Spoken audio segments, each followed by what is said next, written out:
Avant de commencer l'histoire, dites-nous d'où vous regardez en laissant un commentaire ci-dessous. Si vous appréciez cette vidéo, n'oubliez pas de liker et de vous abonner. Passez une merveilleuse journée. Profitez de l'histoire, tout le monde. Une jeune fille pauvre aide la fille d'un PDG millionnaire à manger à nouveau, et ce qu'il a fait ensuite a surpris tout le monde.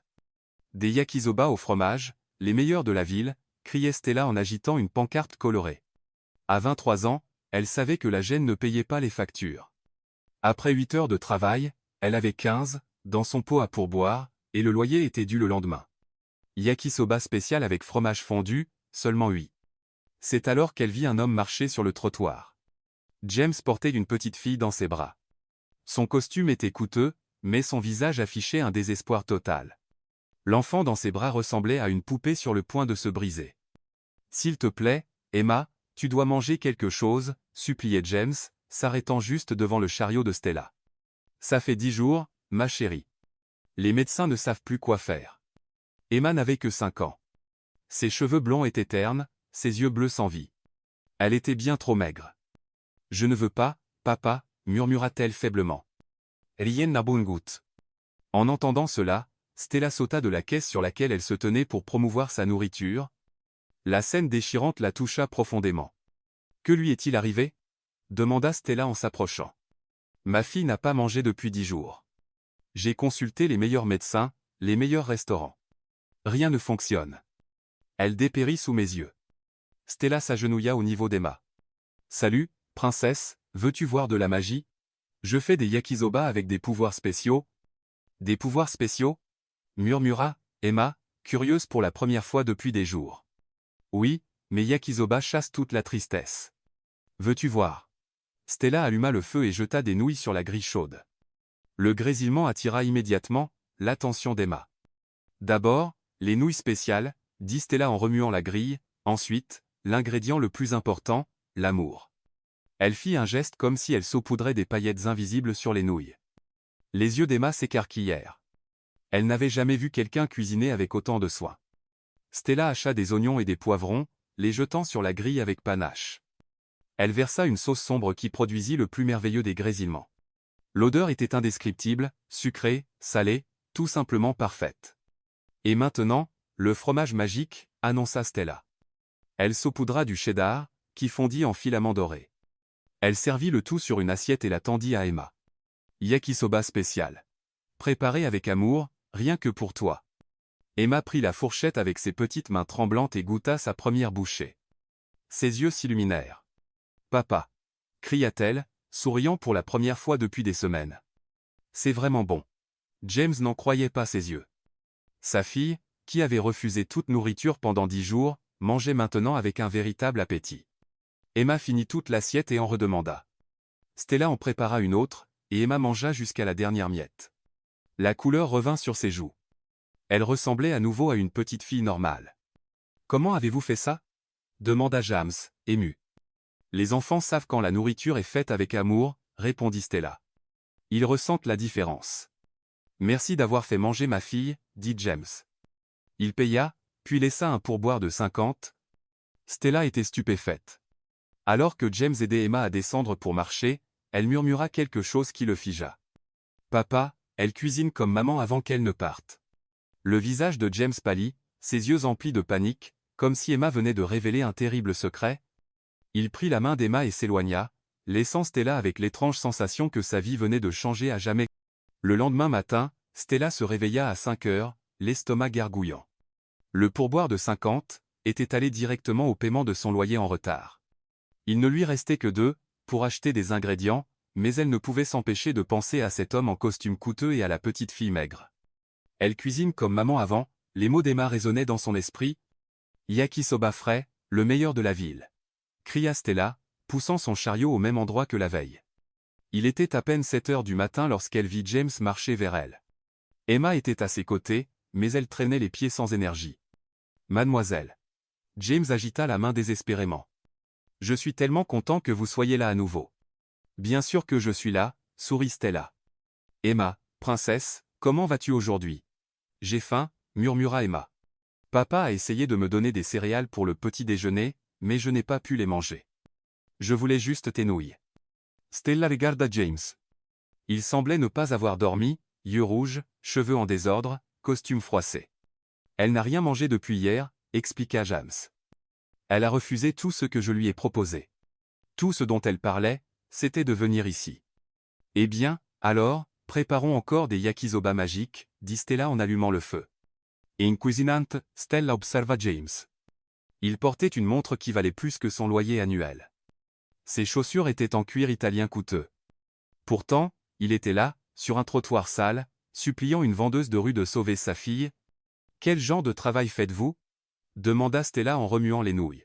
« Je possède une entreprise technologique, » répondit James. « Sterling Enterprises. Vous en avez probablement entendu parler. » Stella faillit laisser tomber la spatule. Tout le monde connaissait Sterling Enterprises, l'une des plus grandes entreprises du pays. « Vous êtes James Sterling, le milliardaire ?»« Millionnaire, » corrigea James. « Et à quoi sert tout cet argent si je ne peux pas faire manger ma fille ?» Emma termina une autre assiette complète. Elle souriait, jouait et ressemblait à nouveau à une petite fille normale. James observait chaque bouchée avec des larmes dans les yeux.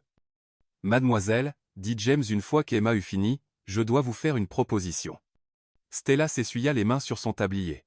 « Quel genre de proposition ? » Soyez ma cuisinière personnelle. Venez vivre chez moi et cuisiner pour Emma. Quoi? Stella rit nervosement. Je vends de la nourriture dans la rue. Et vous faites la meilleure nourriture que ma fille ait jamais mangée, répondit James. Je vous paierai 50 € par mois. Stella resta bouche bée. 50 € par mois, avec logement, nourriture et toutes les dépenses couvertes. Vous devrez juste cuisiner pour Emma et prendre soin d'elle quand je travaille.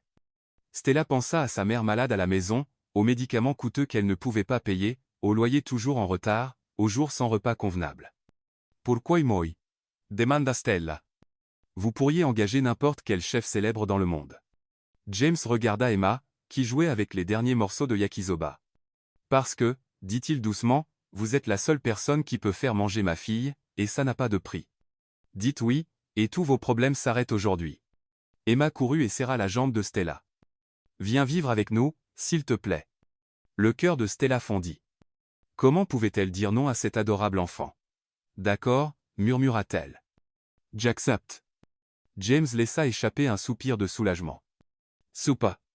Pouvez-vous commencer aujourd'hui? Aujourd'hui? Emma a besoin de déjeuner dans 2 heures, et j'ai une réunion importante que je ne peux pas manquer. Stella regarda son modeste chariot de nourriture, puis la voiture de luxe, puis le visage souriant d'Emma. D'accord, allons-y.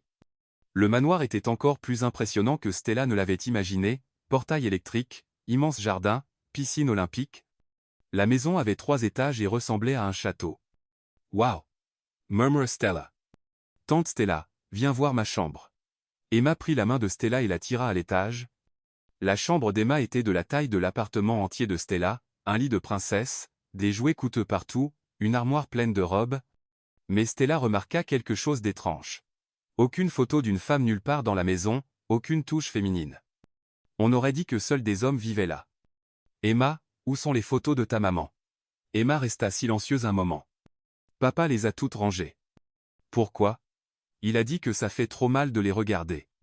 Cet après-midi-là, Stella prépara un déjeuner spécial pour Emma. La petite fille mangea tout, et demanda même un dessert. Tu es vraiment magique. Rit Emma.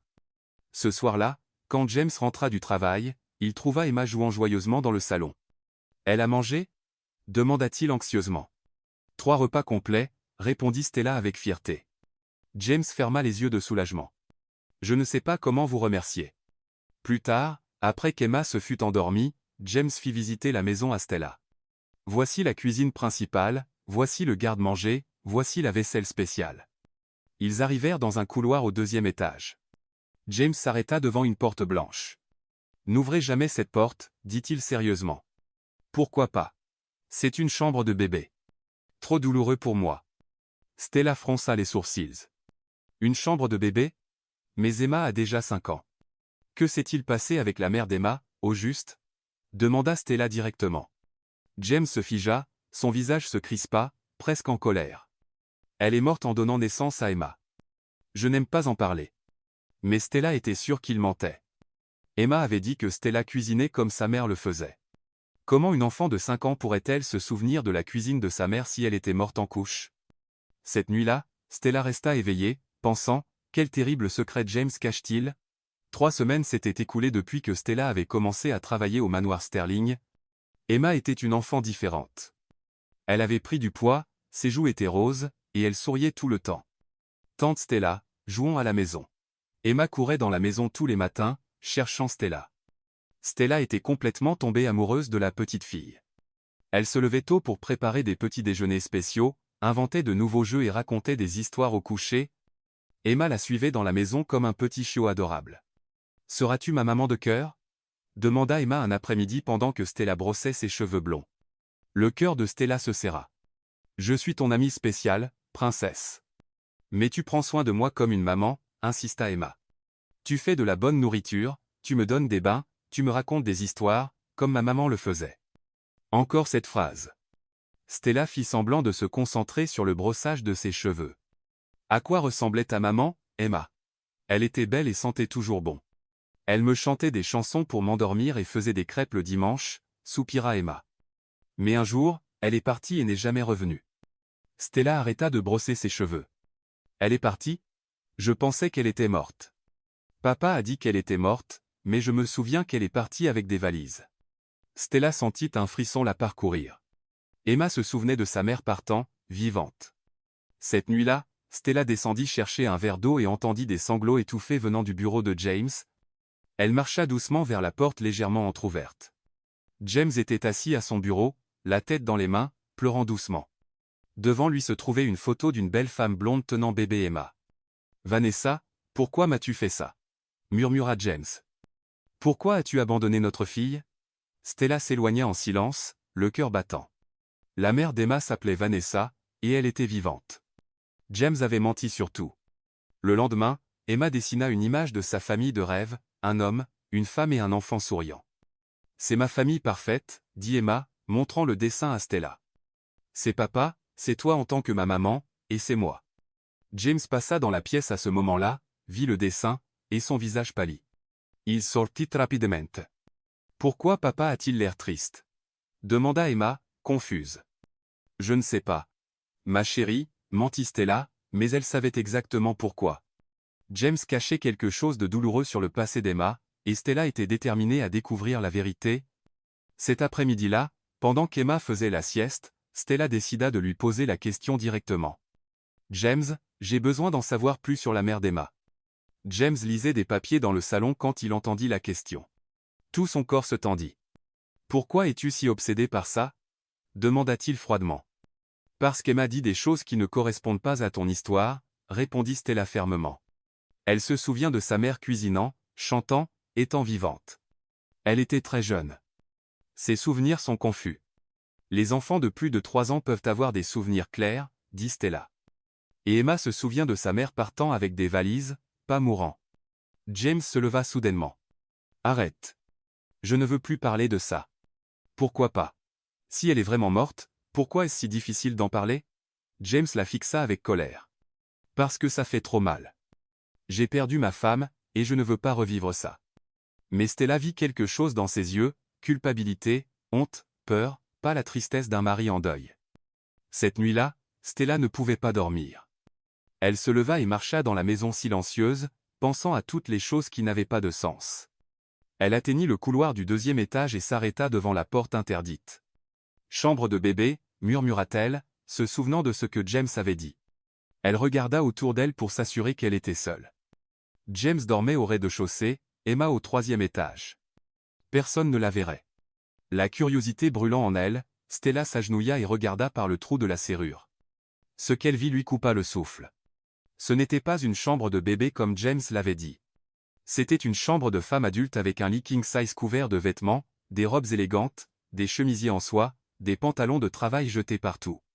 On aurait dit que quelqu'un était parti précipitamment. Stella cligna des yeux plusieurs fois, essayant de comprendre. Pourquoi James mentirait-il sur ce qui se trouvait dans cette pièce, et à qui appartenaient ces vêtements? Elle s'éloigna de la porte, le cœur battant, plus confuse que jamais. Le lendemain matin, Stella se leva tôt comme d'habitude pour préparer le petit déjeuner d'Emma, mais elle ne pouvait s'arrêter de penser à ce qu'elle avait vu. Les vêtements éparpillés, l'étrange sensation que quelque chose d'important lui était caché. « Bonjour, tante Stella. » Emma entra en sautillant dans la cuisine, tirant Stella de ses pensées. « Bonjour, princesse. Hast du bien dormi? Ah oui. J'ai rêvé qu'on était une vraie famille, toi, moi et papa. » Stella força un sourire en servant des crêpes fraîches. L'innocence d'Emma contrastait avec les sombres secrets qui semblaient remplir cette maison. « Emma, puis-je te poser une question? » « Bien sûr. » Stella hésita, choisissant ses mots avec soin. « Te souviens-tu d'autre chose de ta maman? » Emma arrêta de mâcher et réfléchit un instant. « Un peu.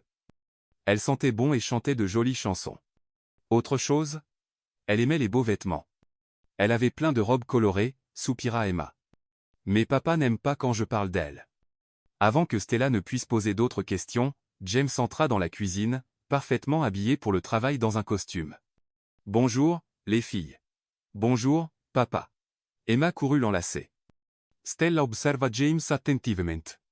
Il semblait fatigué, avec des cernes sous les yeux et un air inquiet qui ne semblait jamais disparaître. « James, » dit Stella nonchalamment en nettoyant l'évier, « hier soir, je me suis promené dans le couloir du 2e étage et, James l'interrompit immédiatement, sa voix tendue. « Et quoi? Rien de grave.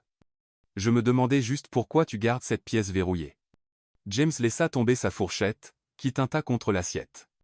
Emma regarda son père avec curiosité. « Je l'ai expliqué. C'est une chambre de bébé. Trop douloureux pour moi. »« Je vois, » dit Stella, mais son ton indiquait clairement qu'elle ne comprenait pas vraiment.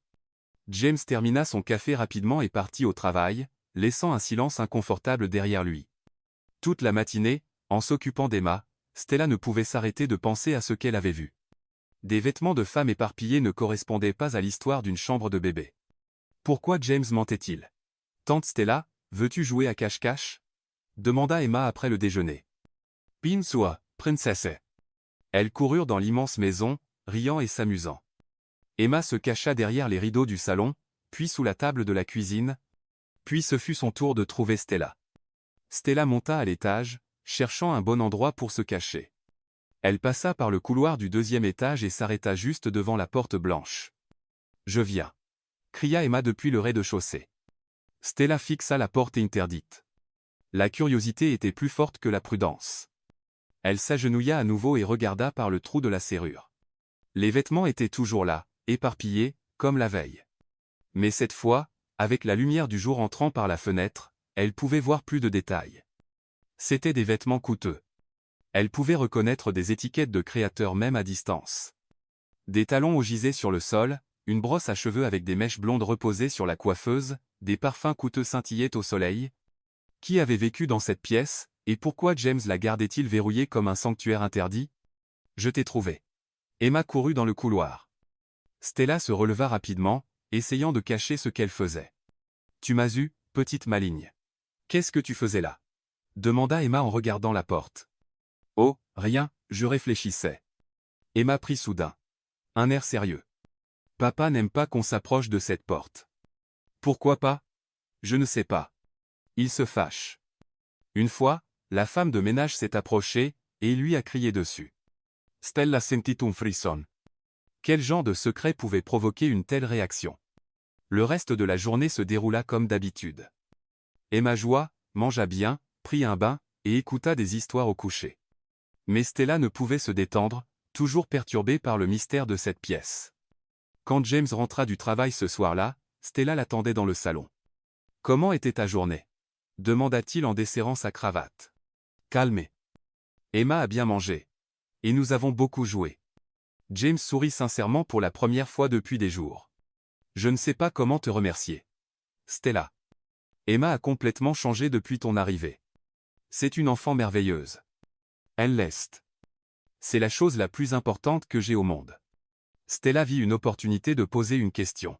« James, puis-je te poser une autre question sur sa mère ?»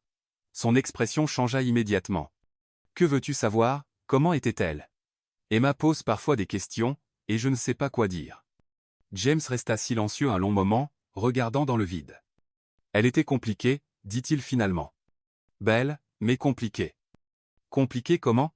Elle aimait les choses coûteuses, vêtements, bijoux, voyages. Elle n'était jamais satisfaite de ce qu'elle avait.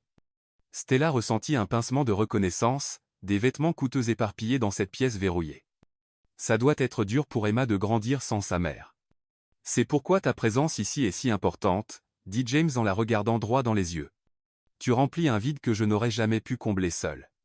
Le cœur de Stella battit plus vite sous son regard intense.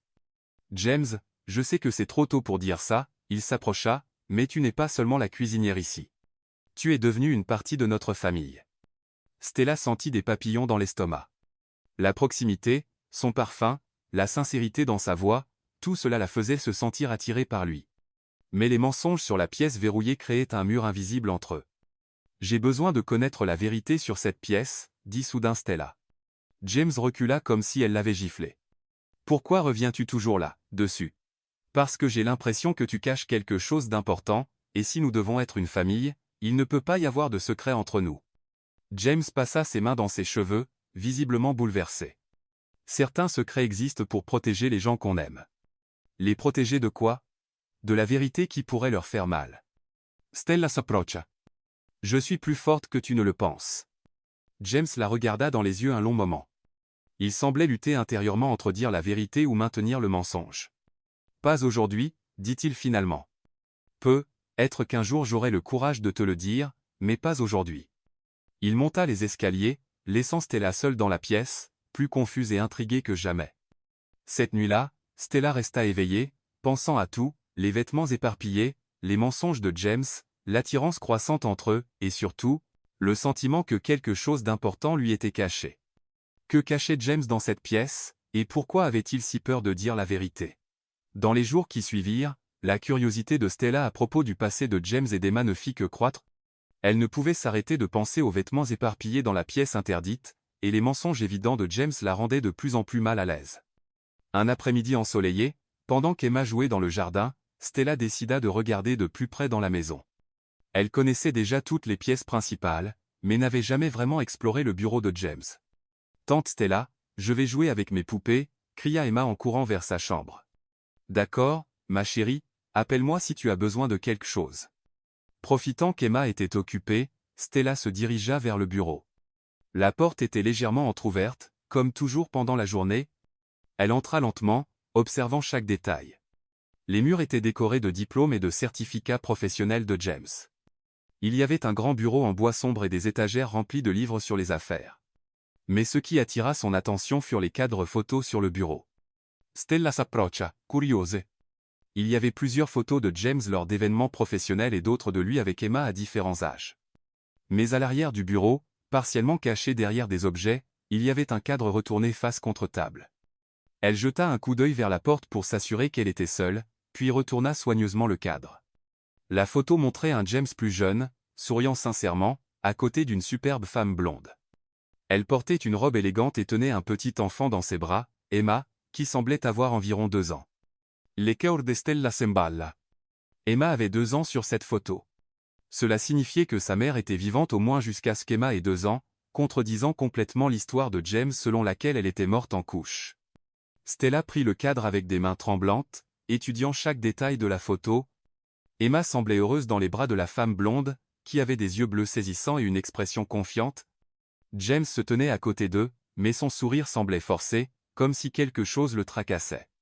Elle remit le cadre à sa place et continua à regarder autour d'elle avec précaution. Elle ouvrit doucement les tiroirs du bureau, cherchant d'autres indices. Dans le tiroir du milieu, elle trouva d'autres photos éparses. Elle en prit quelques-unes et les parcourut rapidement. Toutes montraient la même femme blonde avec Emma à différents âges. Emma bébé, Emma à 1 an, et Emma à 2 ans, jouant dans le jardin du manoir. Sur une photo, la femme cuisinait dans la cuisine avec Emma assise sur le comptoir, observant. Emma semblait heureuse et détendue, comme si c'était une partie normale de leur vie. C'est pourquoi Emma se souvient du goût de la cuisine de sa mère, murmura Stella à elle-même. Elle rangea rapidement les photos, et ferma le tiroir. Son esprit bouillonnait avec ce qu'elle avait découvert. James avait clairement menti sur la mort de sa femme en couche. La mère d'Emma était vivante, lorsqu'elle avait au moins 2 ans. Alors, que lui était-il vraiment arrivé? Pourquoi James inventerait-il un mensonge aussi élaboré, et où était cette femme maintenant? Stella quitta le bureau avec plus de questions que de réponses. Le reste de l'après-midi, en s'occupant d'Emma, elle regarda la petite fille avec des yeux nouveaux. « Emma, Te souviens-tu de quand tu étais toute petite? Demanda-t-elle en brossant les cheveux de la fillette. Un peu. Je me souviens d'une dame qui vivait ici et faisait de la bonne nourriture comme toi. À quoi ressemblait-elle? Elle avait des cheveux jaunes et sentait bon. Elle me chantait des chansons pour m'endormir, Emma fit une pause pour réfléchir. Mais, un jour, elle est partie et n'est jamais revenue. Stella sentit un frisson. Emma se souvenait vraiment de sa mère. Elle te manque? Avant, oui, mais maintenant je tais-toi. Emma serra. Stella forte. Tu es meilleure qu'elle parce que tu ne partiras jamais, n'est-ce pas? Le cœur de Stella se serra. Bien sûr, je ne vais nulle part, ma chérie. Ce soir-là, quand James rentra du travail, Stella l'observa avec une suspicion croissante. Il salua Emma chaleureusement, dîna avec elle, aida à coucher la petite fille. Il semblait être un père aimant et dévoué, mais pourquoi mentir autant sur le passé? Après qu'Emma se fut endormie, James s'installa dans le salon pour lire des documents de travail. Stella s'approcha avec une tasse de thé. « Merci, dit-il en acceptant la boisson. Tu sais toujours comment bien prendre soin de nous. C'est mon travail, répondit Stella, mais sa voix était plus froide que d'habitude. James la regarda attentivement. Tout va bien? Tu sembles différente aujourd'hui. Stella hishita. Une partie d'elle voulait le confronter à propos des photos, mais quelque chose la retint. Je suis juste fatiguée. Tu travailles trop. Devrais-tu prendre un jour de congé? Pas besoin. J'aime m'occuper d'Emma. James lui adressa un sourire doux. Elle l'est aimée. Je n'ai jamais vu ma fille aussi heureuse et en bonne santé. C'est une fille spéciale. Vraiment. C'est la chose la plus importante que j'ai au monde, James fit une pause. Et tu es devenue très importante pour nous aussi, Stella. Stella sentit des papillons dans l'estomac, mais ses doutes sur ses mensonges créaient un mur invisible entre eux. James, puis-je te poser une question? Bien sûr. Pourquoi ne parles-tu jamais du passé, de comment était ta vie avant? James se tendit immédiatement. Je préfère ne pas me souvenir des moments douloureux. Mais parfois, parler aide à guérir. Pas toujours. James se leva soudainement. Je vais travailler un peu plus dans le bureau. Il quitta la pièce, laissant Stella seule avec ses soupçons. Elle savait qu'elle n'avait découvert que la pointe de l'iceberg. James cachait des secrets bien plus grands sur la disparition de la mère d'Emma, et Stella était déterminée à découvrir toute la vérité, peu importe à quel point cela pourrait lui faire mal. Le lendemain matin, Stella se réveilla, toujours en pensant aux photos qu'elle avait trouvées dans le bureau. Elle descendit pour préparer le petit déjeuner d'Emma, mais trouva James déjà dans la cuisine, parlant au téléphone d'une voix tendue. « Non, vous ne comprenez pas à quel point c'est grave, » dit James, faisant les 100 pas. « Si nous ne trouvons pas une solution, l'entreprise fera faillite dans 30 jours. » Stella s'arrêta à l'entrée de la cuisine, ne voulant pas interrompre. James semblait désespéré, passant sa main libre dans ses cheveux en désordre. « Comment ça, les investisseurs se retirent? Ils ont signé des contrats. » James frappa le comptoir de son poing. « Écoutez, si nous perdons ce projet, nous perdons tout. » Tout. Stella n'avait jamais vu James aussi ébranlé. Il semblait toujours si confiant et maître de lui. « Je me fiche que ce soit le week-end. Je veux tout le monde à l'entreprise dans 2 heures. Nous devons trouver une solution avant qu'il ne soit trop tard. » James raccrocha et s'appuya sur le comptoir, respirant lourdement. C'est alors qu'il remarqua Stella debout dans l'embrasure. « Depuis combien de temps es-tu là? » demanda-t-il, essayant de cacher sa panique. « Je viens juste d'arriver. »« Tout va bien? » »« Oui, juste des problèmes de travail, » mentit James, mais Stella pouvait voir la peur dans ses yeux. À ce moment, Emma descendit, joyeuse comme toujours. « Bonjour, papa. »« Bonjour, tante Stella. » James força un sourire pour sa fille. « Bonjour, princesse. » Pendant le petit déjeuner, Stella observa James attentivement. Il toucha à peine à sa nourriture, vérifia constamment son téléphone et soupira profondément à chaque message qu'il lisait. « Papa, tu travailles aujourd'hui? »« C'est samedi, » dit Emma en mordant dans un morceau de pain grillé. « Malheureusement, oui, mon amour. Papa a des problèmes importants à résoudre. » Après qu'Emma eut fini de manger et partit jouer, James se prépara à partir. Stella l'accompagna jusqu'à la porte. « James, si tu as besoin de parler de quoi que ce soit, je suis là. » Il la regarda avec une gratitude sincère. « Merci, Stella.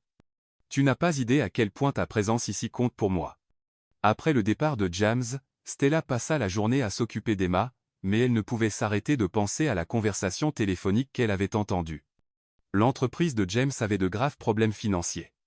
Ce soir-là, après qu'Emma se fût endormie, James rentra, l'air épuisé.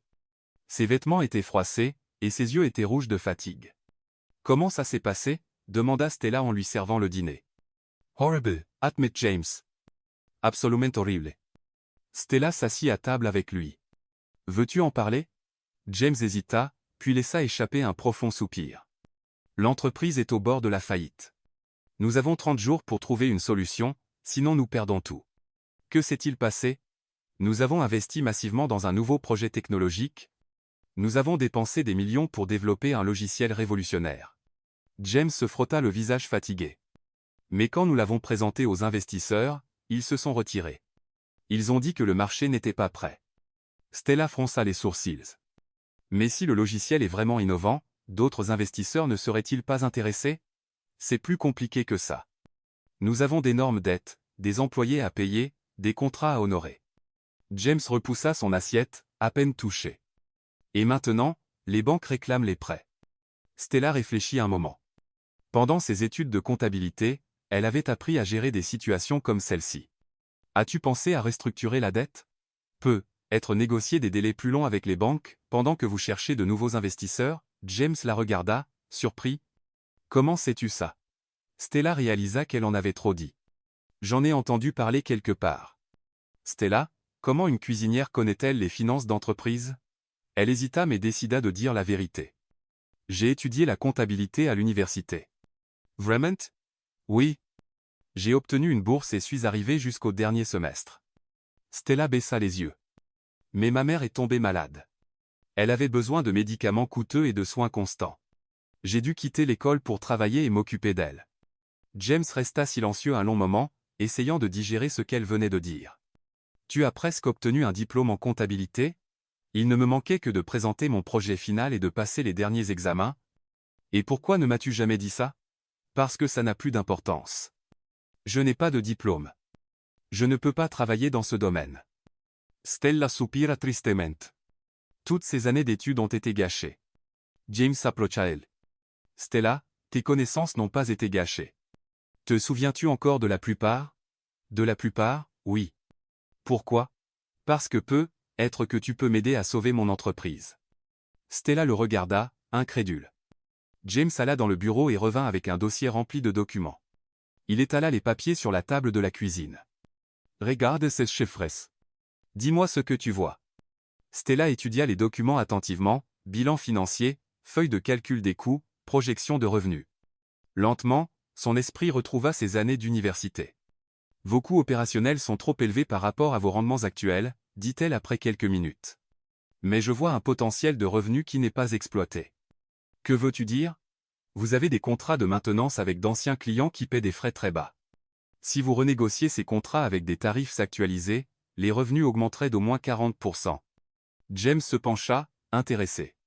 Continue. Il y a plus. Vous dépensez une fortune en externalisant des services que votre personnel actuel pourrait gérer en interne. Stella pointa des chiffres précis. Si vous réorganisez ces rôles, vous pourriez économiser des milliers chaque mois. Mon Dieu, murmura James. Pourquoi mes comptables n'ont-ils pas pensé à ça? Parfois, quand on est trop proche du problème, il est difficile de voir les solutions évidentes. James passa 2 heures à examiner les suggestions de Stella. À chaque idée, il était de plus en plus impressionné par son intelligence et sa perspicacité en affaires. Stella, ces idées sont brillantes. Si nous mettons tout cela en place, l'entreprise pourrait non seulement survivre, mais réaliser un profit solide en quelques mois. Stella sourit. James la regarda avec une profonde admiration. Tu viens de sauver mon entreprise. Pas collé. Ce ne sont que des suggestions. Ce sont bien plus que ça. James prit ses mains. Ce sont la solution que je cherchais désespérément. Le dimanche suivant, James convoqua son équipe exécutive et présenta toutes les idées de Stella. Au début, il y eut de la résistance, après tout, les suggestions venaient d'une cuisinière. Mais une fois que James expliqua la logique derrière chaque proposition, tout le monde fut convaincu. Dès le lundi, ils commencèrent à mettre les changements en œuvre. Ils renégocièrent les anciens contrats, réorganisèrent les départements et réduisirent les dépenses inutiles. En une semaine, les résultats étaient déjà visibles. Stella, tu ne vas pas le croire, dit James en entrant dans la maison ce vendredi-là avec un grand sourire qu'elle n'avait pas vu depuis des semaines. Que s'est-il passé? Nous avons conclu 3 nouveaux contrats aujourd'hui. Ils vont rapporter 2 millions de profits au cours des 6 prochains mois. Emma intranquillante. Pourquoi papa est-il si heureux?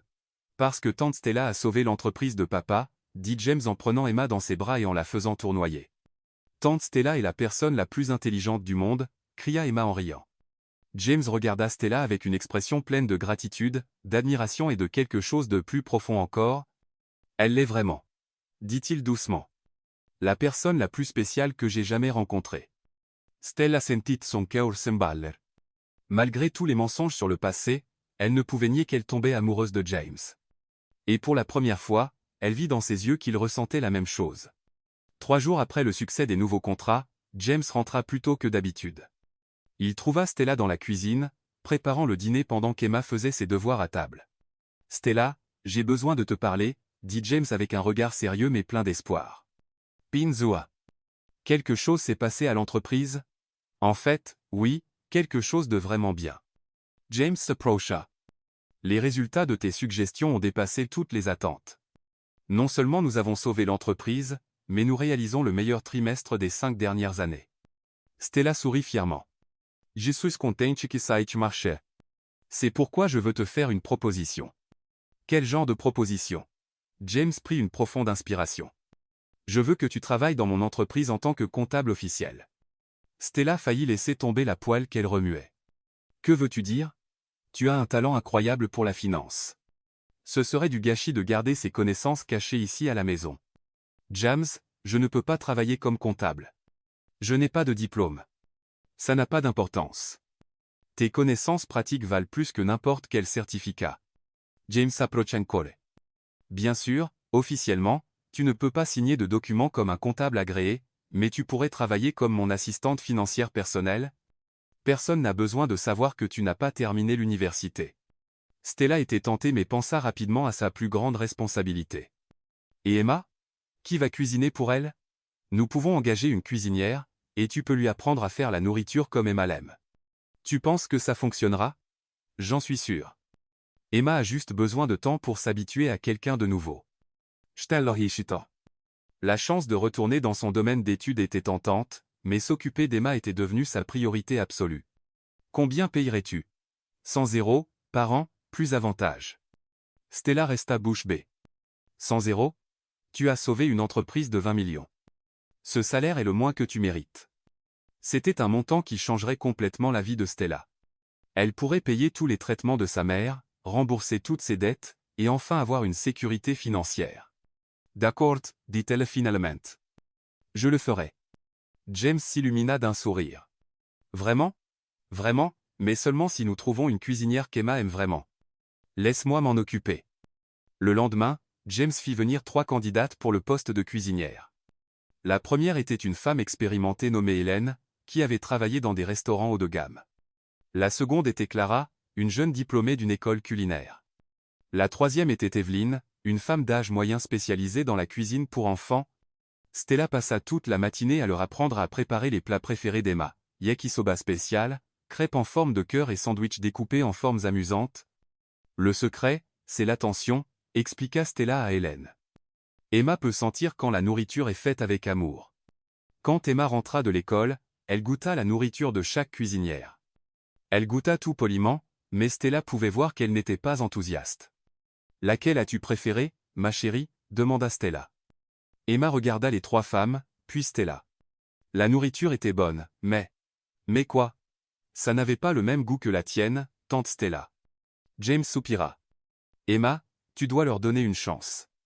J'ai essayé, papa, mais je n'ai pas pu finir ma nourriture. Stella choisit Hélène, qui semblait la plus patiente et gentille des 3. Elle passa les jours suivants à lui apprendre tous les secrets pour cuisiner pour Emma. Elle aime quand les légumes sont coupés en formes amusantes, expliqua Stella. Et ajoute toujours un peu d'amour à chaque plat. Helen Ruth. Comment mettons de l'amour dans la nourriture? En pensant à combien tu veux que la personne soit heureuse pendant que tu cuisines. Pendant la première semaine de Stella à l'entreprise, Hélène fut en charge de tous les repas d'Emma, mais les choses ne se passèrent pas bien. Emma ne mangea que quelques bouchées de son déjeuner et refusa complètement le dîner. Le deuxième jour, elle toucha à peine à son petit déjeuner. Papa, où est tante Stella? Demanda Emma en repoussant son assiette. Elle est au travail, ma chérie. Hélène a préparé ce repas avec beaucoup de soin. Mais ça n'a pas le même goût. Le troisième jour, Emma ne mangea presque rien. James appela Stella au bureau, clairement inquiet. Elle refuse de manger à nouveau. J'ai peur qu'elle redevienne comme avant. Le cœur de Stella se serra. Je rentre maintenant. Quand elle arriva à la maison, elle trouva Emma pâle et sans énergie, comme lors de leur première rencontre. Tante Stella. Emma courut l'enlacher. Tu m'as tellement manqué. Tu m'as manqué aussi, ma chérie. Veux-tu que je prépare ton dîner préféré? Oui, s'il te plaît. Stella prépara le yakisoba spécial avec amour et soin. Emma mangea chaque bouchée et sourit pour la première fois depuis des jours. Ça, c'est mieux, dit Emma, satisfaite. Ce soir-là, après qu'Emma fut couchée, James et Stella parlèrent de la situation. Je ne peux pas laisser Emma avoir faim, dit Stella, inquiète. Mais je ne peux pas non plus perdre ton talent à l'entreprise. Stella réfléchit un moment. Et si je faisais les deux? Comment? Je me lèverais à 5 heures du matin, je préparais tous les repas d'Emma pour la journée et je laisserais tout prêt. Ensuite, j'irai travailler normalement. James fronça les sourcils. N'est-ce pas trop pour toi? Emma est ma priorité. Si ça signifie me lever plus tôt, ça me va. Tu es sûr? Je suis sûr de pouvoir gérer les deux responsabilités. Dès le lendemain, Stella instaura une nouvelle routine. Elle se réveillait à 5 heures du matin et préparait soigneusement le petit déjeuner, le déjeuner et les collations d'Emma. Elle laissait tout prêt pour qu'Hélène n'ait qu'à réchauffer et servir au bon moment. Ensuite, elle se rendait à l'entreprise, où elle impressionnait James et toute l'équipe par son intelligence et son dévouement. Elle rentrait à la maison en fin d'après-midi, pour préparer personnellement le dîner d'Emma. C'était épuisant, mais voir Emma heureuse et bien nourrie tout en réalisant son rêve professionnel en valait la peine. « Tu es incroyable », dit James un soir, regardant Stella jouer avec Emma après le dîner. « Pourquoi? Parce que tu arrives à tout faire parfaitement. » Stella sourit, sentant qu'elle était enfin exactement là où elle devait être. 2 semaines après avoir officiellement commencé son nouveau rôle, Stella était déjà devenue un membre clé de l'équipe financière.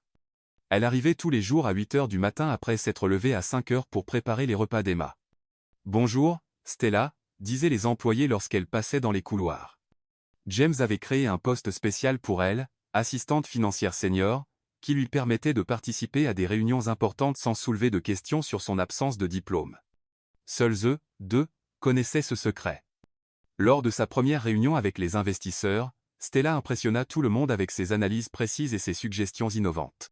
« Mademoiselle Carter, vos projections sont incroyablement détaillées, » dit M. Harris, l'un des principaux investisseurs. « Où avez-vous étudié ?» Stella sentit son cœur s'emballer mais répondit calmement, « J'ai appris par l'expérience pratique en travaillant avec différentes entreprises. » James la soutint, discrètement. Stella a un don naturel pour les chiffres, quelque chose que je vois rarement, même chez ceux qui ont des diplômes officiels. Après la réunion, James et Stella marchèrent ensemble jusqu'au parking. « Tu as été parfaite là, dedans », dit James avec admiration. « Merci de m'avoir donné cette opportunité. Merci d'avoir sauvé mon entreprise. » Ils se regardèrent un moment qui dura plus longtemps que d'habitude. Stella sentit des papillons dans l'estomac lorsqu'elle réalisa que James la regardait, non pas comme une employée ou une cuisinière, mais comme une femme. Stella. Maman. Papa. Emma arriva en courant depuis la voiture, interrompant le moment. La nounou était juste derrière elle. Princesse, que fais-tu ici? Demanda James en la prenant dans ses bras. La nounou m'a amené voir où vous travaillez. Stella sourit, mais son cœur fit un bond quand Emma l'appela naturellement maman. James le remarqua aussi, et ses yeux se remplirent d'émotion. Dans les jours qui suivirent, Stella et James se rapprochèrent. Les longues discussions sur le travail se transformèrent en conversations personnelles. Leurs regards pendant les réunions duraient plus longtemps que nécessaire. Leurs mains se frôlaient accidentellement en passant des papiers. « Tu as complètement changé ma vie », dit James un soir alors qu'il travaillait tard. « Que veux-tu dire? Emma est heureuse, l'entreprise va bien, et moi, » James fit une pause. « Je me sens vivant à nouveau. » Stella sentit son cœur battre plus vite, mais il y avait toujours une ombre entre eux, les secrets que James gardait sur le passé. Pendant ce temps, d'autres employés commençaient à ressentir du ressentiment face à l'ascension rapide de Stella.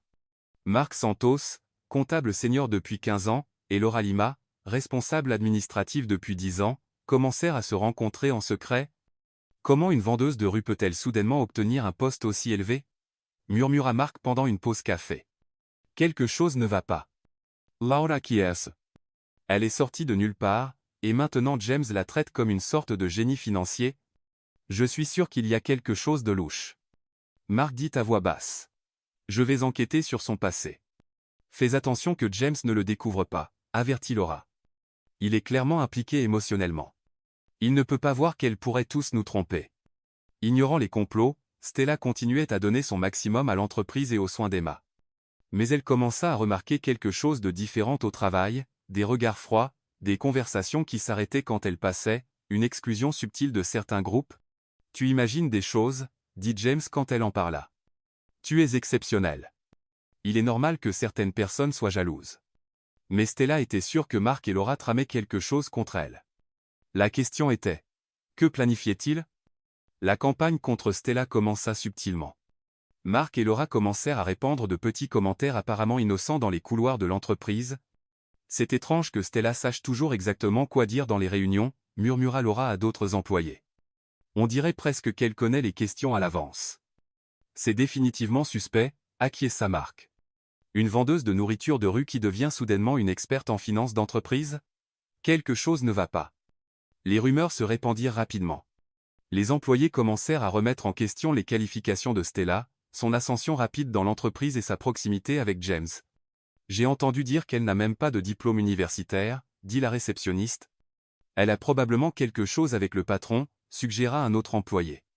Stella commença à remarquer des regards suspects et des conversations qui s'arrêtaient quand elle passait. Mais le pire était à venir. Mark commença à passer des nuits tardives au bureau, modifiant des documents importants. Il ajoutait volontairement des erreurs aux rapports financiers et les laissait sur le bureau de Stella, faisant croire qu'elle en était responsable. Le lundi suivant, lors d'une réunion du conseil, M. Thompson, le président du conseil, souligna de graves problèmes avec les chiffres présentés. Ces chiffres sont totalement erronés, dit Thompson en feuilletant les rapports. Cominciava a passer inaperçu. James regarde Stella, confus. Stella, as-tu vérifié ces chiffres?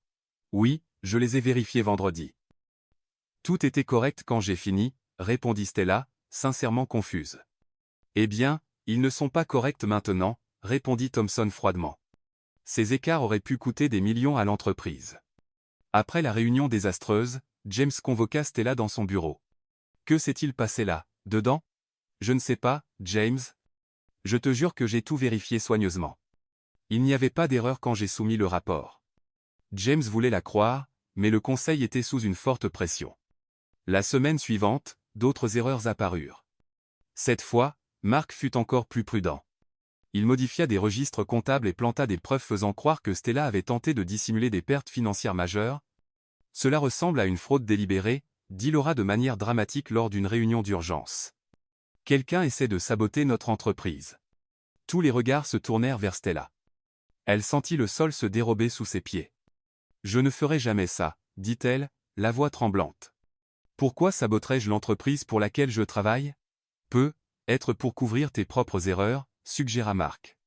James eleva rapidement. Chasso fit. Stella a sauvé cette entreprise. Je n'accepterai pas ces accusations sans fondement. James, avec tout le respect que je vous dois, vous êtes être trop proche de la situation pour voir les choses clairement, dit Thompson. Peut-être que votre lien personnel avec Mademoiselle Carter affecte votre jugement? Quel lien personnel? Demanda James, mais tout le monde dans la pièce savait qu'il se rapprochait de Stella.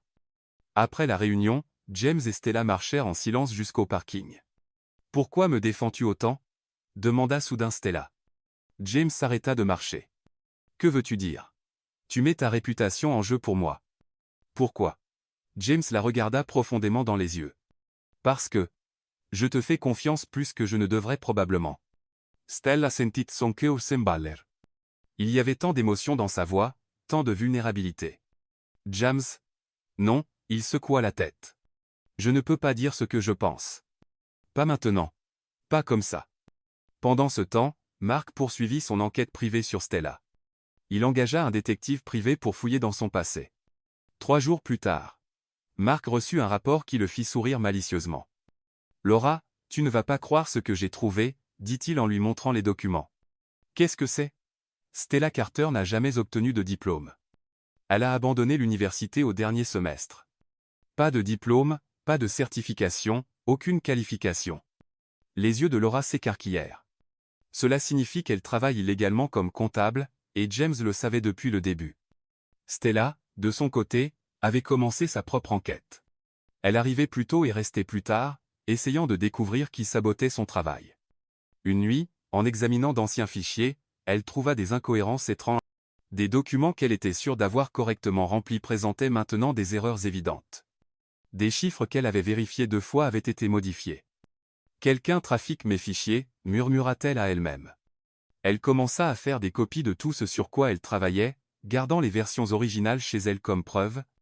Elle remarqua également que Mark arrivait toujours très tôt ou restait très tard au bureau, toujours avec une excuse de travail supplémentaire, et Laura posait des questions étranges sur la façon dont Stella faisait son travail. Ils travaillent ensemble contre moi, réalisa Stella. Mais j'ai besoin de preuves. À la maison, James luttait contre ses propres démons. Il regardait Stella jouer avec Emma après le dîner, voyant à quel point elles étaient heureuses ensemble, comment elles semblaient former la famille parfaite. Mais les secrets de son passé le hantaient. Je dois lui parler de Vanessa avant qu'il ne soit trop tard et que je perde Stella pour toujours, pensa-t-il, seul dans son bureau. Mais si elle me quitte une fois qu'elle saura la vérité?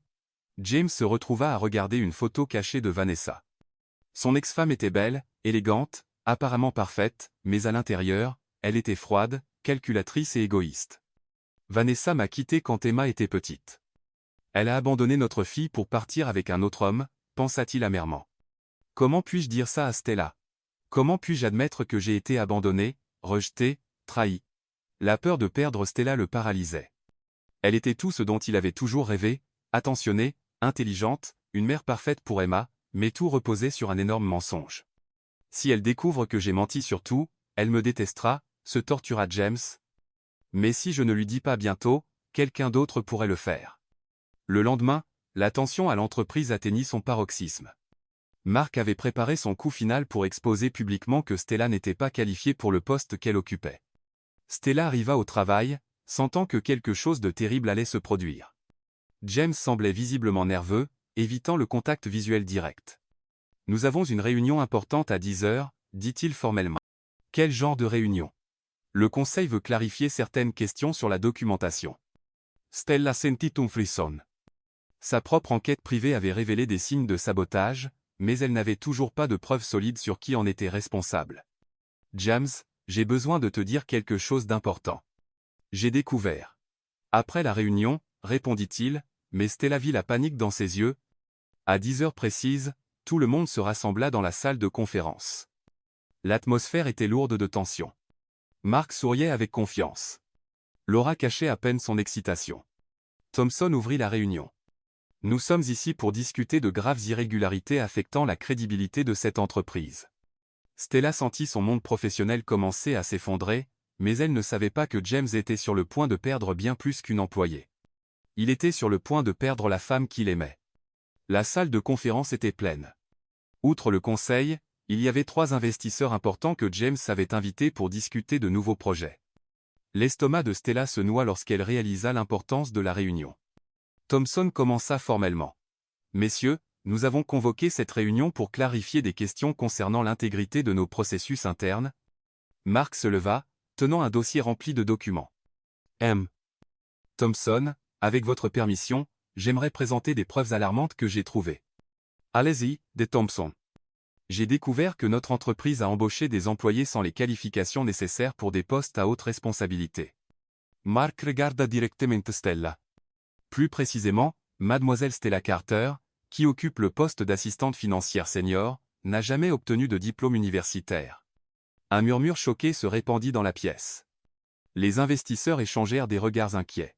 « Poursuivez, dit Mark de manière dramatique, elle a abandonné son cours de comptabilité au dernier semestre et n'a jamais obtenu de certification professionnelle. Techniquement, elle travaille illégalement. » Stella sentit le monde s'effondrer autour d'elle. Ses pires craintes se déroulaient en public. M. Harris, l'un des principaux investisseurs, se leva indigné. Comment est-il possible que notre entreprise, qui gère des millions, ait une personne non qualifiée pour contrôler nos finances? Je peux expliquer, James se leva. James, non, murmura Stella, mais il l'ignora. J'ai embauché Stella en connaissant sa situation académique, dit James à toute la salle. Elle a sauvé cette entreprise de la faillite avec des idées brillantes qu'aucun comptable agréé n'a jamais proposées. C'est inacceptable, explosa Thompson. Vous avez mis toute l'entreprise en danger légal. Stella est plus compétente que n'importe quel professionnel agréé qui a travaillé ici, défendit James. Les résultats parlent d'eux-mêmes. Laura prit la parole. Mais, James, elle est également responsable des graves erreurs trouvées dans les rapports récents, des erreurs qui ont failli coûter des millions, des erreurs que quelqu'un a délibérément placées, trouva enfin Stella le courage de dire. Accusez-vous vos collègues de sabotage? Demanda Thompson sévèrement. Je dis que quelqu'un a modifié mes documents après que je les ai terminés. Mark rit sarcastiquement. Bien sûr, toujours blâmer les autres pour ses propres erreurs. Harris se tourna vers James. Sterling, comment pouvons-nous faire confiance à une entreprise qui emploie des gens illégalement et les protège ensuite quand ils font de graves erreurs? Stella n'a fait aucune erreur, insista James. Cela n'a plus d'importance, dit Thompson froidement. La réputation de l'entreprise est en jeu. Vous et mademoiselle Carter devez vous retirer temporairement pendant que nous réglons cela. Que voulez-vous dire par vous retirer? Demanda Stella. Suspendu avec salaire pendant que nous enquêtons sur tous les rapports que vous avez préparés, expliqua Thompson. Et, James, vous serez temporairement remplacé parce que vous êtes impliqué dans cette situation. Les investisseurs commencèrent à se lever. Nous reconsidérons notre partenariat jusqu'à ce que cela soit résolu, dit Harris en quittant la pièce. Après que tout le monde fut parti, Stella et James restèrent seuls dans la salle de conférence. Pourquoi as-tu fait ça? Demanda Stella, les larmes aux yeux. Fais quoi? Me défendre devant tout le monde. Maintenant, tu es en difficulté à cause de moi. Je m'en fiche. Moi, Utiens, explosa Stella. Tu as perdu ta position dans l'entreprise que tu as construite à cause de moi. Stella, écoute. Non, tout est de ma faute. Je n'aurais jamais dû accepter ce travail. Stella trappa son sac. Je passe. Où, Loin? Je retourne à ma vieille vie, et vous laisse tout seul. James la suivit jusqu'au parking. Tu ne peux pas partir. Si, je peux. Toi et Emma seraient mieux sans moi. Emma t'aime? Elle a besoin de toi. Emma s'y habituera. Les enfants sont forts. James saisit le bras de Stella. Et moi? As-tu pensé à ce que je ressens? Stella le regarda dans les yeux pour la première fois depuis la réunion. Elle vit du désespoir, de la peur et une totale vulnérabilité. James, yeah. Il t'aime, dit-il simplement. Je t'aime plus que quiconque que j'ai aimé. Je ne peux pas te perdre. Le cœur de Stella se brisa. Tu es juste confus à cause de tout ça. Je ne suis pas confus. Je sais exactement ce que je ressens. Stella recula. J'ai besoin de temps pour réfléchir. Elle monta dans sa voiture et rentra chez elle, laissant James seul dans le parking. Ce soir-là, à la maison, Emma remarqua immédiatement que quelque chose n'allait pas. « Pourquoi êtes-vous tous les deux tristes ?» demanda la petite fille pendant le dîner. « Juste des problèmes de travail, ma chérie, » dit James en forçant un sourire. « Est-ce que tante Stella va continuer à vivre avec nous ?» Stella évita de regarder Emma. « Peut-être qu'il vaut mieux que je retourne dans ma vieille maison. » Non, Emma commença à pleurer. « Tu ne peux pas partir. Tu es ma maman maintenant. Emma, je ne suis pas ta mère. C'est, tu las. Tu prends soin de moi, tu fais de la bonne nourriture et tu me donnes de l'amour. Tu es ma maman de cœur. » Stella quitta la table pour cacher ses larmes. Cette nuit-là, Stella prépara ses valises. Elle était déterminée à partir le lendemain matin et à laisser les Sterling vivre leur vie. Mais à 3 heures du matin, elle entendit des pleurs venant de la chambre d'Emma. Elle courut voir ce qui n'allait pas. « Mauvais rêve, princesse? J'ai rêvé que tu partais et que tu ne revenais jamais, » sanglota Emma, comme ma vraie maman l'a fait. Stella serra Emma forte. Ce n'était qu'un rêve. Promets que tu ne partiras pas. Stella ne pouvait pas répondre. Le lendemain, Emma refusa complètement le petit déjeuner. Elle refusa aussi le déjeuner. En après-midi, elle était pâle et faible, comme lors des premiers jours où elles s'étaient rencontrées. Elle a arrêté de manger à nouveau, dit James désespérément à Stella. En une seule journée, elle est revenue à son état d'avant. C'est à cause du stress, expliqua Stella. Non, c'est parce que tu pars. Elle le ressent. James s'agenouilla devant Stella. S'il te plaît, ne pars pas. Emma a besoin de toi. J'ai besoin de toi plus que je ne peux le dire. Stella regarda Emma, fragile et assise sur le canapé. D'accord, murmura-t-elle. Je reste. Le lendemain, pendant qu'Emma jouait dans le jardin, James décida qu'il était temps de dire toute la vérité. Stella, j'ai besoin de te dire quelque chose de très important, dit-il sérieusement, à propos du passé d'Emma, de sa mère. Stella se tourna vers lui, enfin prête à entendre la vérité. La mère d'Emma n'est pas morte en couche. En fait, elle. Papa. Tante Stella. Emma entra en courant dans la pièce, pleurant. J'ai fait un terrible cauchemar, même éveillé. James s'arrêta au milieu de sa confession. Emma courut dans ses bras, tremblant de peur. Qu'est-ce qu'il y a, princesse? J'ai rêvé qu'une méchante femme voulait m'enlever à vous. Après avoir calmé Emma et l'avoir couchée, Stella et James s'assirent dans le salon avec une nouvelle détermination. Je ne peux plus fuir ces problèmes, dit Stella. Je vais rester, et nous allons régler ça ensemble. Es-tu sûr? Je le suis. Emma a besoin de stabilité, et je ne laisserai pas Mark et Laura détruire tout ce que nous avons construit. James s'approcha sur le canapé. Merci de rester. Je ne sais pas ce que je ferais sans toi. D'abord, nous devons laver nos nonces, dit Stella fermement. Crois-tu vraiment que quelqu'un sabote mon travail? Je le crois complètement. Je connais tes compétences. Ces erreurs n'étaient pas des accidents. Stella attrapa son ordinateur portable. Alors, prouvons-le. Je dois montrer les preuves que j'ai rassemblées. Elle ouvrit des fichiers qu'elle avait secrètement sauvegardés, des versions originales des rapports avant qu'ils ne soient modifiés, des comparaisons entre documents, des horodatages suspects sur les modifications de fichiers. Regarde ça, dit Stella en pointant l'écran. J'ai fini ce rapport vendredi à 17 h, mais le système montre qu'il a été modifié samedi à 2 h du matin. James étudia les données. Qui a accès aux fichiers le week-end? Seulement le personnel senior avec des clés de bureau, Mark, Laura, toi et moi. Mark arrive toujours au bureau à des heures étranges, se souvint James. Il dit qu'il aime travailler quand c'est calme. Ils passèrent toute la nuit à examiner les fichiers, cherchant des schémas dans les modifications. Stella prépara un café fort pour les tenir éveillés. En voilà un autre, dit James en pointant des divergences. Toutes les modifications se produisent après 18 h ou le week-end, et toujours sur les documents que j'ai préparés, ajouta Stella. Jamais sur les rapports des autres employés. En travaillant côte à côte, partageant découvertes et théories, Stella et James se sentaient plus proches que jamais. Le défi nous a profondément rapprochés, pensa Stella. James, dit-elle pendant une pause, même si nous surmontons ça, je veux que tu saches que je ne regrette pas de t'avoir soutenu. Tu as risqué ta carrière pour moi. Je risquerais bien plus que ça. Leurs regards se croisèrent dans un moment significatif avant qu'ils ne reprennent le travail.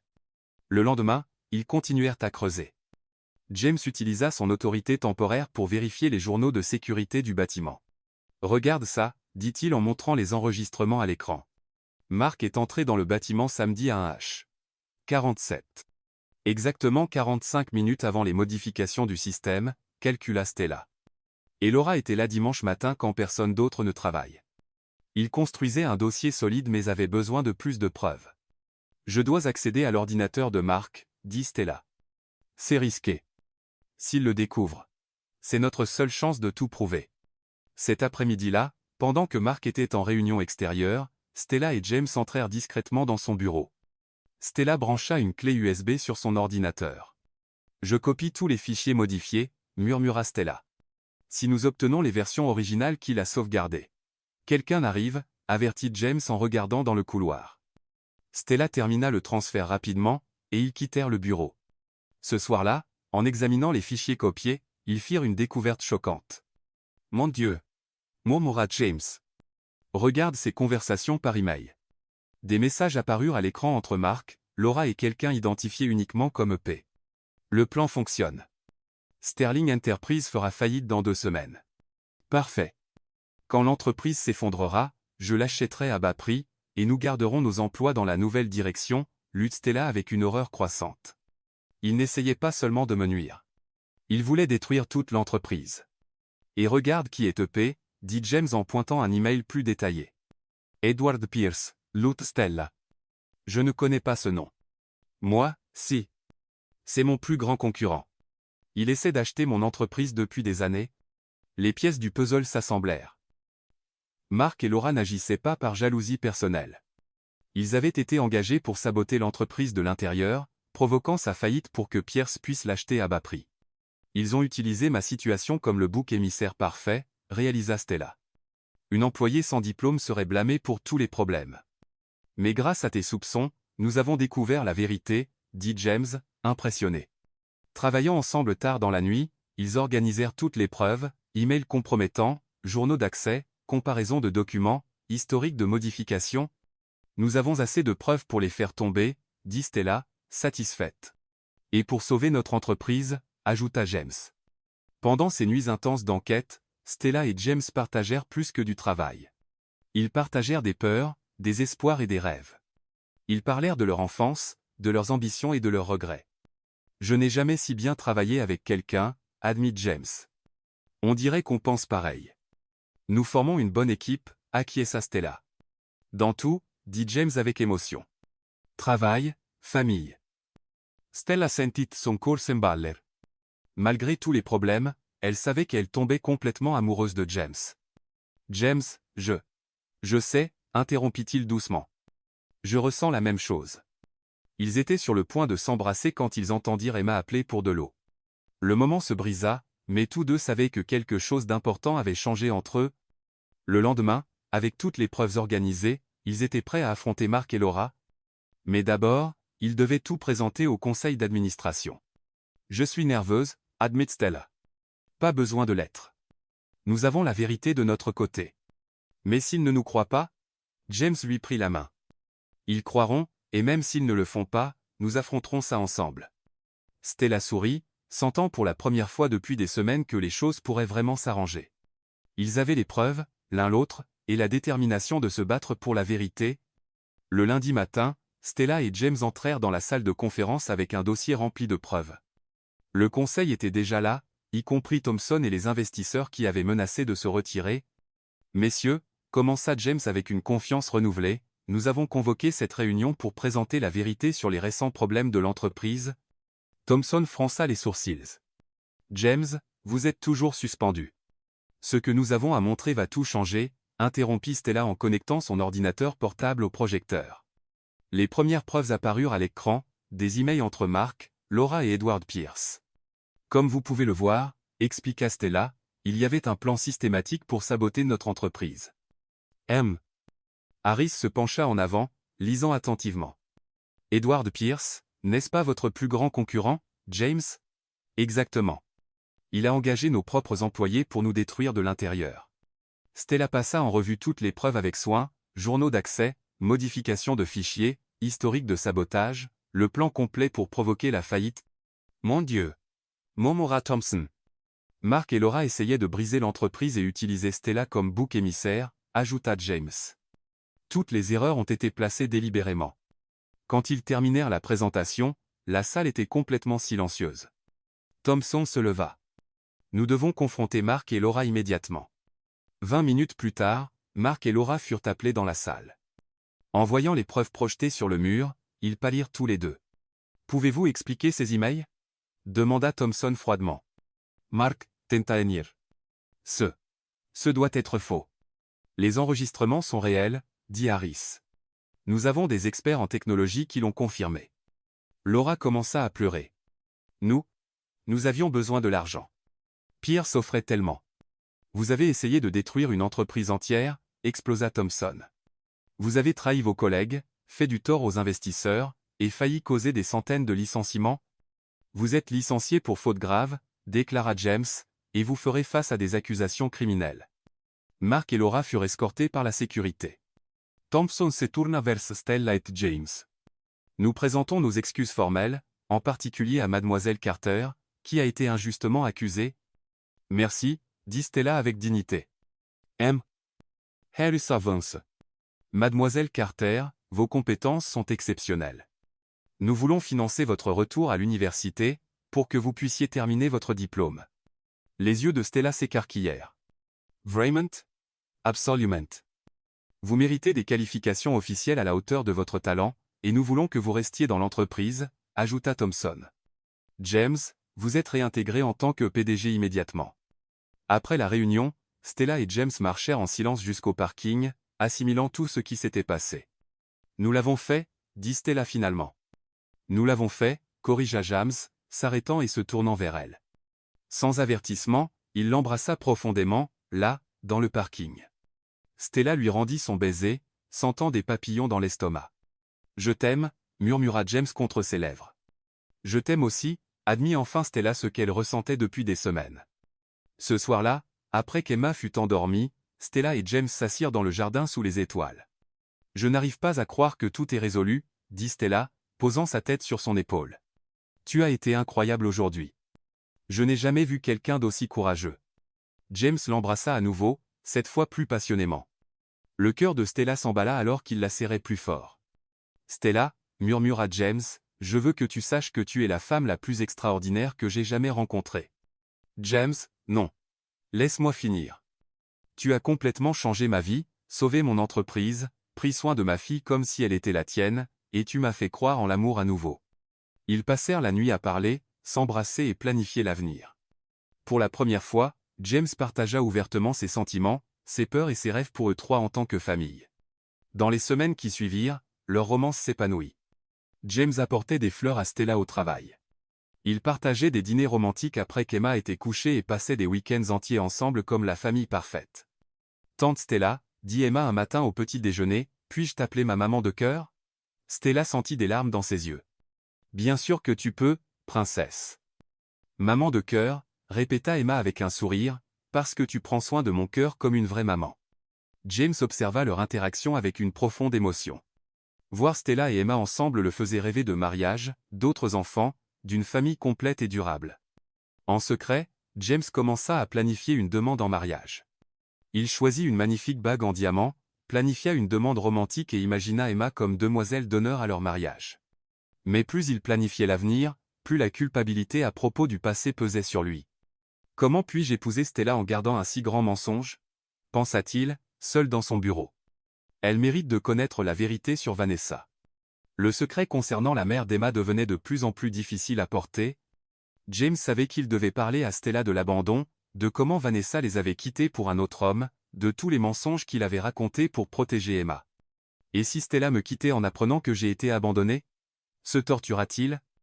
Et si elle pensait que je suis faible parce que j'ai été rejeté? Une nuit, alors qu'Emma jouait dans le salon après le dîner, James trouva enfin le courage. « Stella, j'ai besoin de te dire quelque chose de très important à propos du passé d'Emma. » Stella arrêta de faire la vaisselle et se tourna vers lui. « Qu'est-ce que c'est? » À propos de sa mère, de ce qui s'est vraiment passé. James prit une profonde inspiration, prêt à tout confesser. La vérité, c'est qu'elle n'est pas morte en couches. En fait, Vanessa. La sonnette retentit bruyamment, l'interrompant. « Qui cela peut-il être à cette heure ?» demanda Stella en regardant l'horloge. Il était presque 21h. James pâlit. Quelque chose dans l'insistance de la sonnette lui donna un terrible pressentiment. « Papa, quelqu'un est à la porte !» cria Emma depuis le salon. « Je vais ouvrir, » dit James, la voix tendue. Stella le suivit jusqu'à la porte d'entrée. James regarda par le judas, et son visage devint blanc comme un linge. « James, qu'est-ce que c'est? Qui est-ce » Il déverrouilla lentement la porte, comme s'il ouvrait la porte de l'enfer. De l'autre côté se tenait une superbe femme blonde, vêtue de vêtements coûteux et de bijoux brillants. Elle sourit froidement lorsque la porte s'ouvrit. « Bonjour, James » dit la femme d'une voix glaciale. « Tu m'as manqué. » Stella regarda, confuse, passant de James à l'étrangère. « James, qui est cette femme ?» La femme blonde regarda Stella avec un mépris évident. « Je suis Vanessa Sterling, sa femme. » Stella sentit son monde s'effondrer. « Femme? Mais tu as dit qu'elle était morte. » James ferma les yeux dans un désespoir total. Son pire cauchemar était devenu réalité. Vanessa était revenue. « James, que se passe-t-il » cria Stella, totalement choquée. « Qui est cette femme ?» James semblait avoir vu un fantôme. Ses mains tremblaient alors qu'il tenait la porte. « Stella, je peux expliquer. » « Expliquer quoi ?» Stella regarda entre lui et la femme blonde. « Tu as dit que ta femme était morte. » Vanessa rit froidement. « Morte ?» James a toujours eu une imagination débordante. « James, réponds-moi maintenant, » exigea Stella. « Qui est-elle » James ferma les yeux dans le désespoir. Stella, c'è Vanessa, mon ex-femme. Ex-femme? Tu as dit qu'elle était morte en donnant naissance. J'ai menti, admit James d'une voix brisée. Stella eut l'impression d'avoir reçu un coup de poing dans l'estomac. Tu as menti surtout? Vanessa entra dans la maison sans y être invitée, regardant autour d'elle le luxe avec des yeux calculateurs. Je vois que tu as très bien réussi, James. La maison est encore plus belle. Que veux-tu ici, Vanessa? Demanda James, la voix tendue. Je suis venu pour ce qui me revient de droit. Papa, qui est cette dame? Emma apparut dans la pièce, tenant son ours en peluche. Vanessa regarda Emma avec un mélange d'intérêt et de froideur. Comme tu as grandi. Emma se cacha instinctivement derrière Stella. Tante Stella, qui è Stelle? Vanessa s'approcha d'Emma. Je suis ta mère, ma chère. Non, tu ne l'es pas. Cria Emma. Mamaman, c'è tante Stella. Va-t'en. Emma, calme-toi, dit James en la prenant dans ses bras. Stella était sous le choc. James, explique-moi tout de suite ce qui se passe. James prit une profonde inspiration, sachant qu'il ne pouvait plus fuir la vérité. Vanessa n'est pas morte en couche. Elle nous a abandonnés quand Emma avait 2 ans. Abandonnés? Comment? Elle est partie avec un autre homme, dit James, la douleur dans la voix. Elle a laissé Emma et n'a jamais regardé en arrière. Vanessa rit sans humour. Quelle histoire dramatique, James. J'ai juste choisi de vivre ma vie. Stella regarda Vanessa, horrifiée. Tu as abandonné ta propre fille? J'étais trop jeune pour être mère. Je voulais la liberté, l'aventure, voir le monde. Avec mon argent, ajouta James amèrement. Et pourquoi es-tu revenu maintenant? Demanda Stella. Vanessa sourit Freudment. Parce que j'ai découvert que James est très riche maintenant, beaucoup plus riche que lorsque je suis parti. La vérité frappa Stella comme un éclair. Tu es revenu pour l'argent? Je suis venu réclamer ma part de l'héritage et récupérer ma fille, bien sûr. Tu n'es pas ma mère, cria Emma en pleurant. Ma mère, c'est tante Stella. Elle m'aime vraiment. Vanessa regarda Emma avec indifférence. Tu t'habitueras à moi à nouveau. Stella sentit la colère exploser en elle. Comment peux-tu être aussi froide envers ta propre fille? Et toi, qui es-tu, au juste? Demanda Vanessa en regardant Stella avec dédain. La nouvelle baby-sitter? Je suis. Stella hésita, réalisant qu'elle ne savait pas comment se définir à ce moment-là. Stella est importante pour nous, dit James. Oh, je vois. Sourit Vanessa cruellement. La nouvelle petite amie. Comme c'est romantique. James a trouvé un remplaçant pour moi. Tu m'as trahi et abandonné, explosa James. Tu n'as aucun droit de venir ici et de prétendre être bouleversé. J'ai tous les droits. Je suis toujours légalement ta femme. Stella sentit le monde s'effondrer à nouveau. Vous êtes toujours mariés? Nous n'avons jamais officiellement divorcé, admit James. Tu m'as menti surtout. Cria Stella. Comment puis-je croire un seul mot qui sort de ta bouche? Stella, s'il te plaît, laisse-moi expliquer. Expliquer quoi? Que tu es marié? Que ta femme n'est pas morte? Que tu m'as ridiculisé pendant des mois? Vanessa observa la dispute avec satisfaction. On dirait que j'ai causé quelques problèmes au paradis. Stella trappa son sac. Je ne peux plus rester ici. Ne pars pas, supplia James. J'ai besoin de toi. Tu avais besoin d'être honnête avec moi. Emma commença à pleurer désespérément. Tante Stella, ne me laisse pas seule avec elle. Le cœur de Stella se brisa en voyant Emma paniquer, mais elle était trop blessée pour penser clairement. J'ai besoin de temps pour tout assimiler, dit Stella en quittant la maison. Dans les jours qui suivirent, Vanessa s'installa dans le manoir comme si elle n'était jamais partie. Elle engagea des avocats coûteux et entama une bataille juridique acharnée. Je veux la garde complète d'Emma et la moitié de tous les actifs, dit-elle à ses avocats. James tenta de se défendre. Elle a abandonné Emma. Elle n'a aucun droit. Je suis la mère biologique. Cela compte beaucoup au tribunal. Pendant ce temps, Stella resta dans un hôtel bon marché, essayant de digérer tout ce qui s'était passé. Elle se sentait complètement trahie par les mensonges de James. 3 jours après l'arrivée de Vanessa, Stella commença à ressentir des nausées matinales. Au début, elle pensa que c'était le stress, mais lorsque les symptômes persistèrent, elle décida de faire un test de grossesse. Le résultat la choqua complètement. Positif. Stella était enceinte de l'enfant de James. Assise dans la petite salle de bain de l'hôtel, regardant le test dans ses mains, Stella commença à pleurer. Comment pourrait-elle élever un enfant seul? Comment expliquerait-elle que le père était un homme marié qui avait menti sur tout, mais en même temps, une partie d'elle était remplie de joie?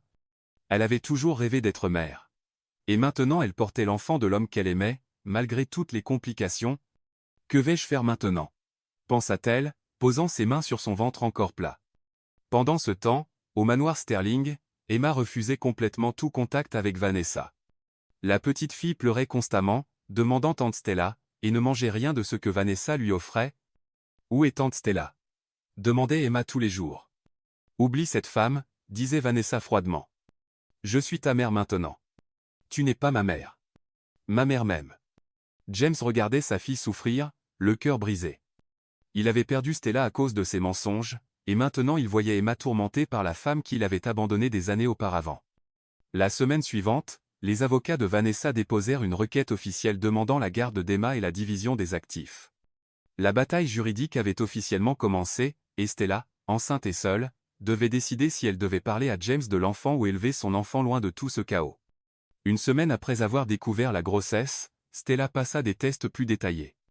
Assise nerveusement seule dans la salle d'attente de la clinique, elle essayait d'imaginer élever un bébé sans le père. Stella Carter? Appela l'infirmière. Après une échographie détaillée, le médecin l'appela dans son bureau avec une expression mêlant surprise et joie. Mademoiselle Carter, j'ai des nouvelles qui pourraient vous choquer, dit le docteur Lopez. Le bébé va bien? Demanda Stella, inquiète. Les bébés vont parfaitement bien. Les bébés? Les yeux de Stella s'écarquillèrent. Que voulez-vous dire, les bébés? Vous êtes enceinte de triplés. 3 bébés en bonne santé. Stella sentit le monde tourner. Un bébé serait déjà assez difficile, mais 3? Comment pourrait-elle élever 3 enfants seuls? Des triplés, répéta-t-elle sous le choc. Vous êtes sûr? Absolument. Félicitations. C'est rare, mais tout semble se développer parfaitement. Stella quitta la clinique, complètement abasourdie. Dash triplèche. Comment le dirait-elle à James? Devrait-elle même le lui dire? Pendant ce temps, la bataille juridique s'intensifiait. Vanessa avait engagé les meilleurs avocats de la ville. Ma cliente est la mère biologique, plaida l'avocat de Vanessa au tribunal. Elle a des droits légaux sur la garde de sa fille. Elle a abandonné l'enfant pendant 3 ans, répondit l'avocat de James. Cela équivaut à un abandon d'enfant. Le juge écouta attentivement les deux parties. Le tribunal prendra en compte tous les facteurs, y compris le bien-être de l'enfant. Vanessa semblait confiante, portant des vêtements coûteux et des bijoux brillants pour impressionner le tribunal. Votre honneur, j'ai fait des erreurs dans le passé, mais maintenant je suis prête à être la mère qu'Emma mérite. Mais James avait engagé un détective privé pour enquêter sur le passé de Vanessa. Ce qu'il trouva fut choquant. M. Sterling, dit le détective en lui remettant un long rapport, Vanessa a un passé très sombre. Que voulez-vous dire? Elle a eu 2 relations précédentes où elle a abandonné des enfants, un enfant de 4 ans en Californie et un de 6 ans au Texas, tous 2 laissés uniquement avec leur père. James était horrifié. Elle a fait ça avant? Il y a plus. Elle a commis des escroqueries financières sur au moins 3 hommes riches, utilisant toujours son charme et des promesses d'amour. Il y a des mandats d'arrêt dans 2 États. Mon Dieu, elle n'est pas revenue pour Emma par amour. Elle est revenue parce qu'elle a découvert que mon entreprise vaut maintenant 50 millions de dollars. Lors de l'audience suivante, l'avocat de James présenta toutes les preuves, casier judiciaire, historique d'abandon, fraude financière prouvée. Votre honneur, dit l'avocat, la requérante montre un schéma clair d'abandon de ses enfants. Le juge examina les documents avec un regard sévère. Mademoiselle Sterling, pouvez-vous expliquer ces dossiers? Vanessa tenta de mentir, mais les preuves étaient irréfutables. Son sombre passé fut exposé aux yeux de tous. Le moment le plus émouvant fut lorsqu'Emma, âgée de seulement 5 ans, fut appelée à témoigner. Emma, peux-tu me dire qui prend soin de toi? Demanda le juge doucement. Mon papa et ma maman, Stella, répondit Emma clairement. Et cette dame? Le juge pointa Vanessa. Ce n'est pas ma mère. Elle est partie quand j'étais petite et m'a laissée toute seule. Emma commença à pleurer. Je veux rester avec mon papa et ma maman, Stella. Elle m'aime vraiment. Le témoignage courageux d'Emma émut toute la salle d'audience. La décision du juge fut sans appel. Vanessa Sterling perd tous les droits parentaux sur Emma en raison d'un abandon prouvé et d'un casier judiciaire. Elle doit également payer 100 € de dommages pour le préjudice émotionnel causé à l'enfant. Vanessa quitta le tribunal furieuse mais vaincue. Ses plans pour profiter de la richesse de James avaient complètement échoué. Ce soir-là, James alla voir Stella à l'hôtel. Il la trouva assise sur le lit, regardant par la fenêtre. « Stella, s'il te plaît, écoute-moi, supplia-t-il, s'agenouillant sur le sol. Je sais que j'ai menti sur tout. Je sais que j'ai brisé ta confiance. » James avait des larmes dans les yeux. « J'ai menti parce que je pensais que si tu savais que j'avais été abandonné, tu me quitterais aussi. Je ne pouvais pas supporter de te perdre. » Stella le regarda, voyant une sincérité et un désespoir réel. « J'ai menti par peur, pas par cruauté. Vanessa m'a détruit quand elle est partie, et j'avais terriblement peur de revivre ça. »« James, je suis enceinte, » dit soudain Stella. Il s'arrêta de parler, assimilant la nouvelle. « Enceinte ? De triplés. » James resta silencieux un long moment, puis un grand sourire se répandit sur son visage. « Des triplés ? Nos enfants ? Oui. » James se leva et la serra fort dans ses bras. « Stella, c'est merveilleux. Nous allons avoir une grande famille heureuse. Tu n'es pas fâché que je ne te l'ai pas dit plus tôt ? Je suis trop heureux pour être fâché. » Une semaine plus tard, James organisa la demande en mariage la plus romantique possible dans le jardin du manoir, avec des pétales de rose et des bougies allumées. Il s'agenouilla avec une éblouissante bague en diamant. « Stella Carter, tu as changé ma vie et apporté du bonheur à ma famille. Veux-tu m'épouser ? » « Oui » cria Stella de joie. « Emma Kurut.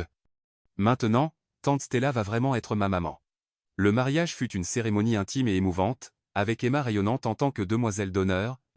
Stella était magnifique dans sa robe blanche, son ventre de grossesse déjà visible. Les mois suivants furent d'un pur bonheur. Stella retourna à l'université pour terminer son diplôme, soutenue par les investisseurs de l'entreprise. James prit soin d'elle pendant la grossesse difficile avec des triplés. Les bébés naquirent en bonne santé, 2 garçons et une fille. Emma devint la grande sœur la plus aimante, aidant Stella à prendre soin des petits. « Maintenant, nous sommes une grande famille », dit Emma joyeusement. Stella obtint son diplôme avec mention en comptabilité, retourna à son poste et devint l'une des dirigeantes les plus respectées de la ville. Une nuit, Stella était dans la cuisine, préparant le dîner pour sa grande famille. James rentra du travail, la serra par derrière et l'embrassa dans le cou. Emma jouait avec les 3 bébés dans le salon, tous riant et s'amusant. « Merci », murmura Stella à James. « Pourquoi ? » ?»« Pour m'avoir appris que le véritable amour peut surmonter n'importe quel obstacle. » Ils s'embrassèrent alors que l'odeur délicieuse du dîner emplissait la maison. À travers la fenêtre, le coucher de soleil doré illuminait la famille la plus heureuse du monde.